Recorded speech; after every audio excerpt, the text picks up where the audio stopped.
Next, I will create another sketch and show you how the swept command works.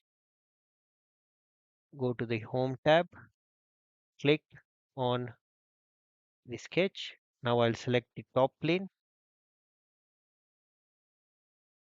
I will create an arc again.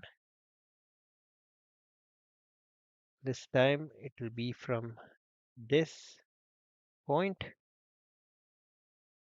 and I'll take it like this. Once again, I'll go to the Surface tab, click on Swept.